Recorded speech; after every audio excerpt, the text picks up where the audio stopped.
Welcome to the 1000 Nights and 1 Night.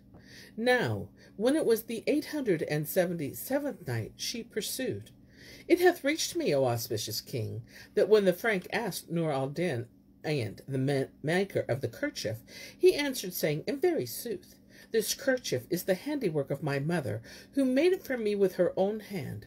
Quoth the Frank, Wilt thou sell it to me, and take ready money for it? And quoth Nur al-Din, By Allah, I will not sell it to thee, or any one else, for she made none other than it.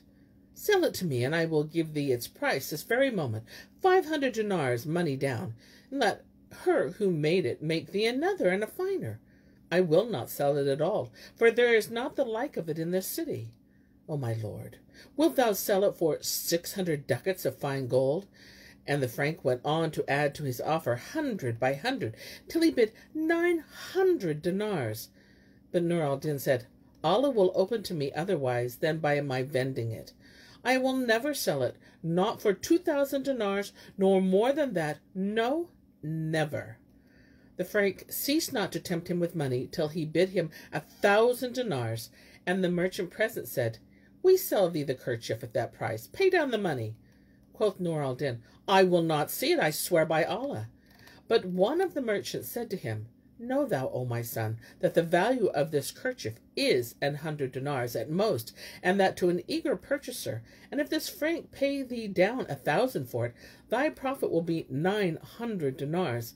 At what gain canst thou desire greater than this gain? Wherefore 'tis my rede that thou sell him this kerchief at that price, and bid her who wrought it make the other finer than it.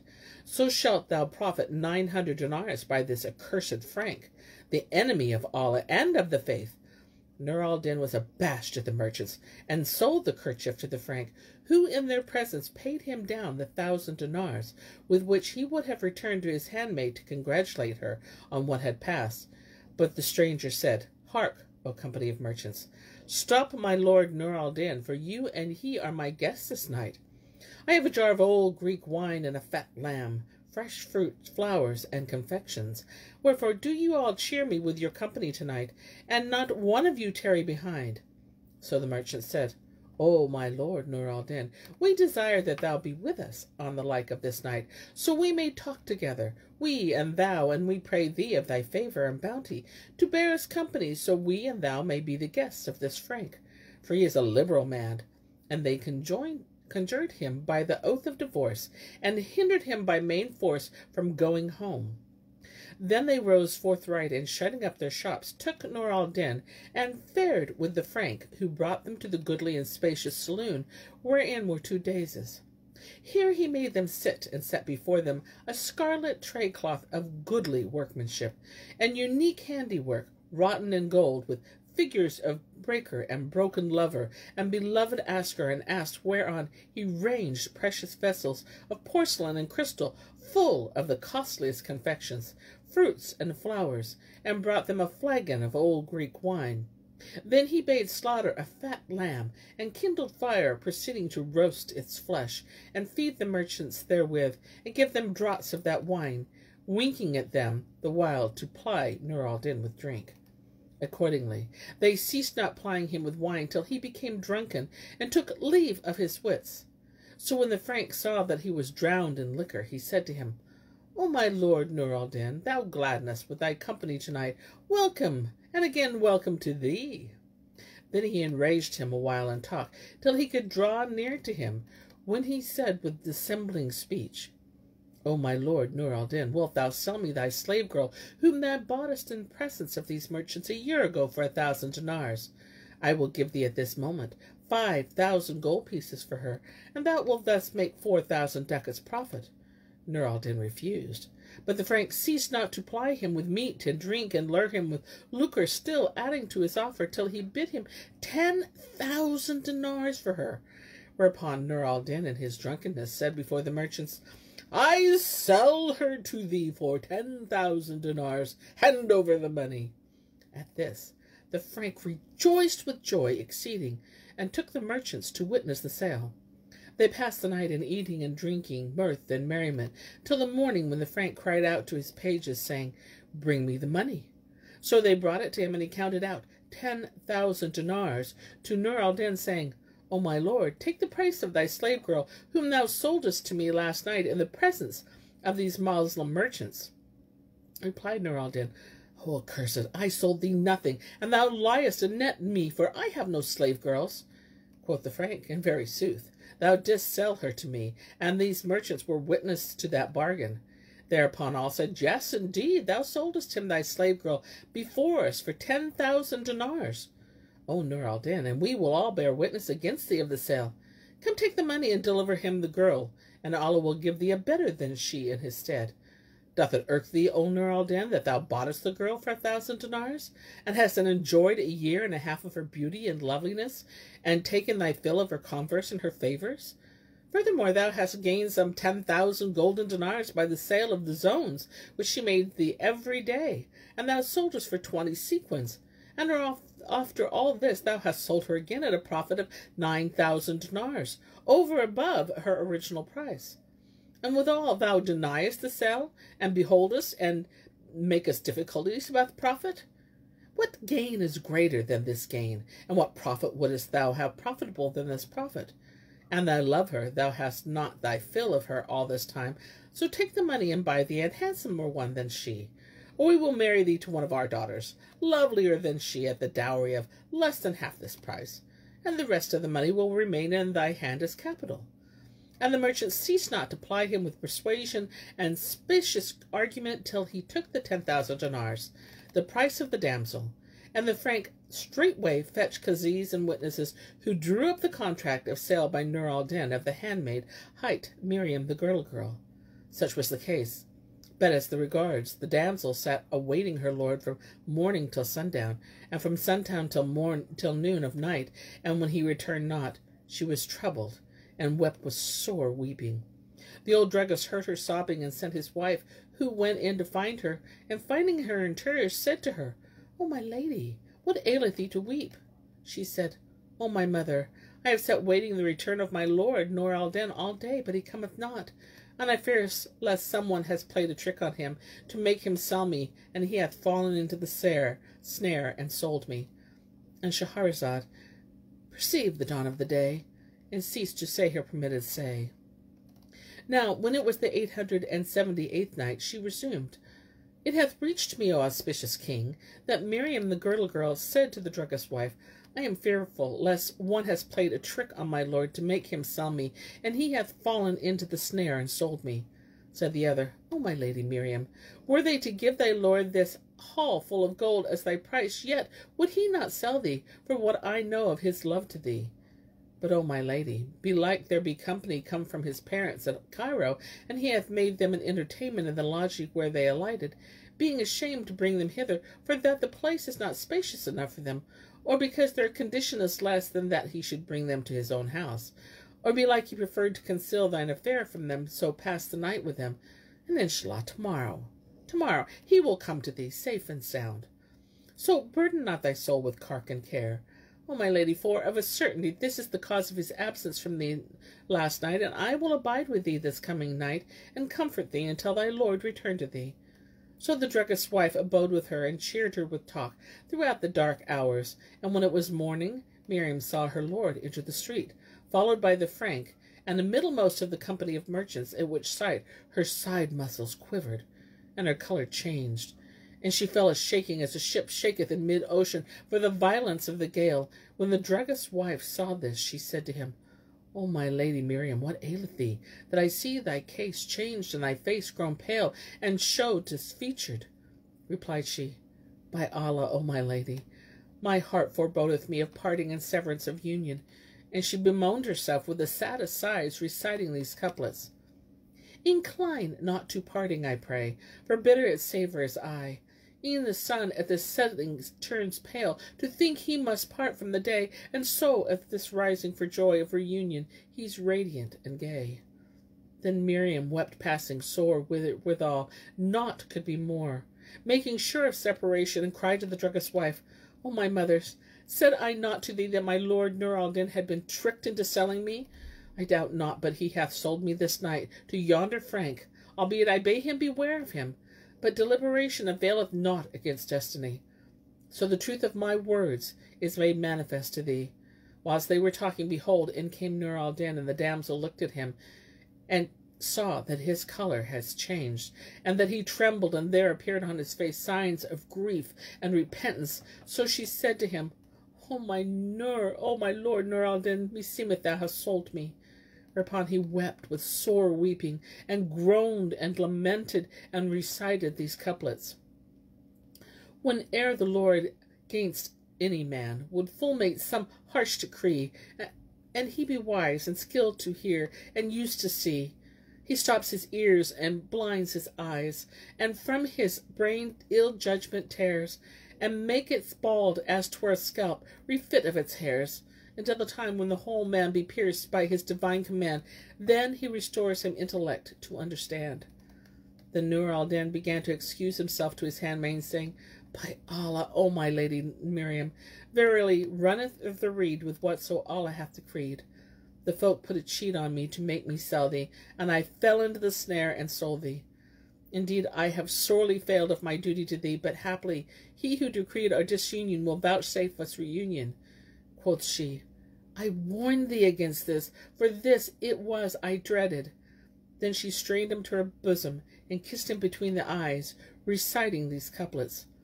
Now, by your love I'll never forget. Though lost in my life for stress of pine and fret, I weep and wail throughout livelong day and night, as moans the dove on sandhill tree beset. O fairest friends, your absence spoils my life, nor find I meeting place as erst we meet. At this junction, behold, the Frank came into them, and went to Miriam to kiss her hands, but she dealt him a buffet with her palm of the cheek, saying, Avaunt, O accursed! Thou hast followed after me without surcease, till thou hast cozened my lord into selling me. But, O accursed, all shall yet be well, inshallah. The Frank laughed at her speech. O my lady Miriam, what is my offence? Thy lord Nur al Din hath here sold thee of his full consent and of his free will. Had he loved thee by the right of Messiah, he had not transgressed against thee, and had he not fulfilled his desire of thee, he had not sold thee, quoth one of the poets. Whom I irked, let him fly fro me fast and faster. If I name his name, I am no director, nor the wide, wide world is to me so narrow, that I act expector to his rejecter. Now this handmaid was the daughter of the King of France, that which is a wide and spacious city, abounding in manufactures and rarities, and trees and flowers, and other gross, and resembleth the city of Constantinople. And for her going forth of her father's city there was a wondrous cause, and thereby hangeth a marvellous tale, which we will set out in due order, to divert and delight the hearer. And Shahrazad perceived the dawn of the day, and ceased to say her permitted say. Now, when it was the 879th night, she said, It hath reached me, O auspicious king, that the cause of Miriam the girdle girl leaving her father and mother was a wondrous, and thereby hangeth a marvellous tale. She was reared with her father and mother in honour and in indulgence, and learnt rhetoric and penmanship and arithmetic and calverus and all manner crafts, such as broidery and sewing and weaving and girdle making and silk cord making and damasking gold on silver and silver on gold, brief all the arts both of men and women, till she became the union pearl of her time and the unique gem of her age and day. Moreover, Allah, to whom belong might and majesty, had endowed her with such beauty and loveliness and elegance and perfection of grace, that she excelled therein in all folk of her time. And the king of the isle sought her in marriage of her sire, but he refused to give her to wife to any of her suitors, for that he loved her with passing love, and could not bear to be parted from her a single hour. Moreover, he had no other daughter than herself, albeit he had many sons, but she was dearer to him than all of them.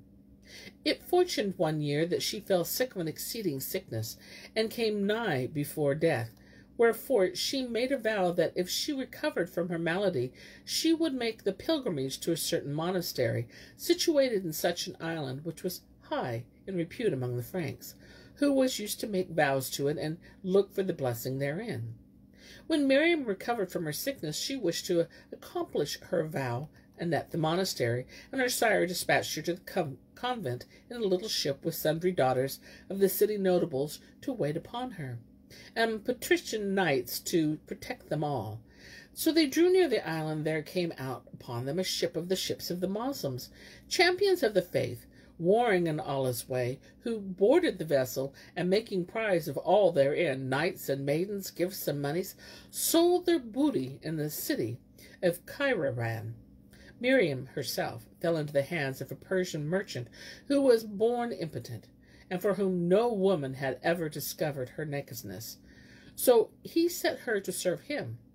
Presently he fell ill, and sickened well nigh unto death, and the sickness abode with him 2 months, during which she tended him after the goodliest fashion, till Allah made him whole of his malady, when he recalled his tenderness and loving kindness to him, and the persistent zeal with which she had nursed him, and being minded to requite her of the good offices she had done him, said to her, "Ask a boon of me." She said, "O my lord, I ask of thee that thou sell me not, but to the man of my choice." He answered, "So be it. I guaranteed thee, by Allah, O Miriam, I will not sell thee but to him of whom thou shalt approve, and I put thy sale in thine own hand." And she rejoiceth herein with joy exceeding. Now the Persian had expounded to her all Islam, and she became a Moslema, and learned of him the rules of the worship. Furthermore, during that period, the Persian had taught her the tenets of the faith and the observations incumbent upon her. He had made her learn the Koran by heart, and master somewhat of the theological sciences and the traditions of the Prophet, after which he brought her to Alexandria city, and sold her to Nur al-Din, as we have before set out.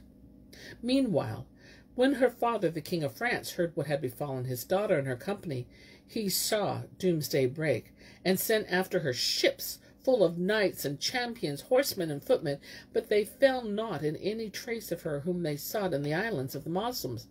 So all returned to him, crying out and saying, "Well away and ruin, and well worth the day." The king grieved for her with exceeding grief, and sent after her that one-eyed lamenter, blind of the left, for he was his chief wazir, a stubborn tyrant, and a froward devil, full of craft and guile, bidding him make search for her in all the lands of the Moslem, and buy her, though with a shipload of gold. So the accursed sought her in all the islands of the Arabs, and all the cities of the Moslems, but found no sign of her, till he came to Alexandria city, where he made quest of her, and presently discovered that she was with Nur al-Din Ali the Kareen, being directed to the trace of her by the kerchief aforesaid, for that none could have wrought it in such goodly guise but she. Then he bribed the merchants to help him in getting her from Nur al-Din, and beguiled her lord into selling her, as hath been already related. When he had her in his possession, she ceased not to weep and wail. So he said to her, "O my lady Miriam, put away from thee this mourning and grieving, and return with me to the city of thy sire, the seat of thy kingship, and the place of thy power, and thy home, so thou mayest be among thy servants and attendants, and be quit of this abasement and this strangerhood. Enough hath betided me of travail, of travel, and of dispersing monies on thine account, for thy father bade me buy thee back, though with a shipload of gold. And now I have spent nigh a year and a half in seeking thee." And he fell to kissing her hands and feet, and humbling himself before her. But the more he kissed and grovelled, she only redoubled in wrath against him, and said to him, "O accursed, may Allah Almighty not vouchsafe thee to win thy wish." Presently his pages brought her a she-mule with gold-embroidered housings, and mounting her thereon, raised over her head a silken canopy with staves of gold and silver. And the Franks walked round about her till they brought her forth the city by the sea gate, where they took boat with her, and rowing out to the great ship in harbour, embarked therein. Then the monocular wazir cried out to the sailors, saying, "Up with the mast!" So they set it up forthright, and spreading the newly bent sails, and the colours manned, the sweeps, and put out to sea. Meanwhile Miriam continued to gaze upon Alexandria, till it disappeared from her eyes, when she fell a-weeping in her privacy, and sore weeping. And Shahrazad perceived the dawn of the day, and ceased to say her permitted say. And so do I cease my tale for today. till it be morrow.